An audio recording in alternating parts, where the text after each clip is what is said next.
se retrouve aujourd'hui pour parler de la pêche du bar en bateau. On avait fait le même sujet la dernière fois pour la pêche du bar en kayak. La vidéo elle est juste en haut à gauche. Pour commencer, donc, je me présente, Goulven, ambassadeur fiche depuis maintenant le début de saison.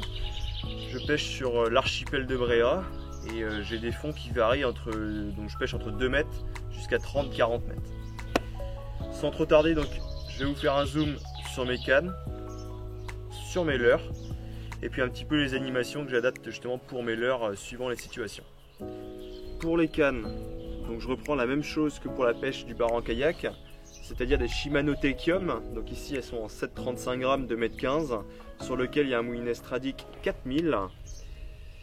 Et j'ai le même type de moulinet pour ma canne de traction qui est une canne en 20,90 de 2,50 m. Et voilà, encore une fois un Shimano Stradic 4000. Sur ceux-ci, donc ils sont tous équipés en tresse la Perfect Link, la nouvelle tresse de chez Fish. Les badings, la même chose, on est sur du Perfect Link en 25 centièmes et en 30 centièmes pour ma grosse canne. Voilà pour le tour un petit peu rapide de mes cannes. Maintenant les leurres, donc comme vous voyez devant moi j'ai pris une petite sélection. J'ai pas les dernières nouveautés parce que je les ai pas encore reçues, mais je vais me baser sur avec quoi je pêchais l'année dernière en fait, tout simplement. Donc pour commencer, sur des petites profondeurs, j'ai un leurre qui ne part jamais de ma boîte. C'est vraiment le petit Crazy 120, comme pour la pêche du bar en kayak. Moi c'est mon petit favori. L'année dernière j'ai sauvé beaucoup de situations avec ce petit leurre. Bon, c'est un leurre qu'on retrouve beaucoup donc par sa taille en nourriture par chez moi. Des petits lançons comme ça à la côte, on en a vraiment beaucoup. Et il se trouve que vraiment c'est un leurre qui a tiré toute son efficacité l'année dernière. Donc comment je l'anime? Simplement, il y a deux techniques. Soit en linéaire, donc c'est-à-dire qu'on lance notre leurre, on garde contact, on prend une fois contact avec le fond et on fait un linéaire simple. Il ne faut pas hésiter à aller vite, justement le Crazy il a un tout petit paddle sur l'arrière et pour qu'il se mette en action il faut vraiment lui donner de la vitesse.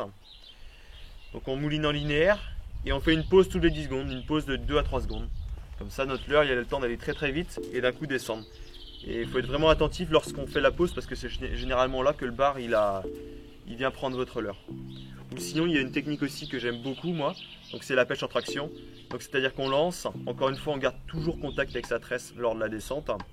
Et une fois qu'on a touché le fond, on reprend la bannière et on fait un 9h midi. On reprend la bannière, 9h midi et comme ça jusqu'au bateau. On le verra dans 90% des cas, les touches vont apparaître juste lorsqu'on récupère la bannière. Donc il faut vraiment être attentif et pas laisser trop de bannières pour justement pas rater les touches. Donc ça c'est ma technique favorite pour le Crazy Sandil. Donc que ce soit dans sa taille 120, comme dans sa taille 150 ou dans sa taille 180, pour moi je reste sur les mêmes animations. Donc voilà, des animations simples, soit en linéaire, soit en traction. C'est un leurre qui l'année dernière a rapporté 80% de mes poissons. C'était franchement une grosse folie. Pour la pêche du bar en bateau, moi j'utilise 3 tailles. Le 120 qui est mon petit favori pour des fonds entre 3 et 15 mètres. Le 150 pour des fonds entre 15 jusqu'à 25-30 mètres. Et le 180 sur des fonds au-delà de 30 mètres jusqu'à 40-45 mètres maximum. Voilà pour les Crazy. En complément justement de ces Crazy, donc vraiment un leurre qui aujourd'hui est l'identité de la marque Fish, le Black Minnow. Donc en petite taille, en taille 90 comme on va retrouver ici. Donc mon petit préféré aussi, j'aime bien vous donner un petit peu mes préférences. Le petit Black Mullet qui m'a rapporté de très beaux poissons l'année dernière, notamment en kayak. Pour l'animation, encore une fois c'est simple. Donc on lance notre leurre, on prend contact avec le fond. Et une fois qu'on a pris contact, soit on fait un linéaire simple. Et là il faut aller pas trop vite parce que le Black Minnow il a un petit paddle à l'arrière, il n'a pas besoin de lui beaucoup de vitesse pour nager. Donc on fait un linéaire simple avec une pause de 1 à 2 secondes et on reprend notre linéaire. Ou alors on lance et là on va gratter le fond. Donc c'est à dire qu'on va toucher une fois le fond et on va donner des toutes petites tirées à notre leurre pour qu'il vienne justement tressauter sur le fond comme un poisson mort, comme un petit goby qui se trimballe sur le fond, et des poissons aquatiques comme des gros bars généralement qui sont calés sur le fond. Voilà, là on va vraiment déclencher leur attaque avec ce genre d'animation. En complément donc à ces deux leurres, les deux leurres emblématiques de la marque on va dire, le Black Hill. Donc le Black Hill lui il a la particularité d'avoir un hameçon caché. un paddle inversé. Et donc ce leurre, je l'utilise vraiment dans des moments de marée particuliers, donc c'est-à-dire à l'étale, donc soit étale de haute mer ou étale de basse mer. C'est un leurre qui n'aime pas qu'il y ait beaucoup de mouvement en fait, il a besoin que ce soit calme pour être efficace. Donc comment j'utilise? Donc je lance, je touche le fond et encore une fois un linéaire simplement ou alors quelques tractions relativement amples mais pas trop rapides quoi. Son paddle à l'arrière est assez large et il n'a pas besoin qu'on lui donne beaucoup de vitesse pour nager.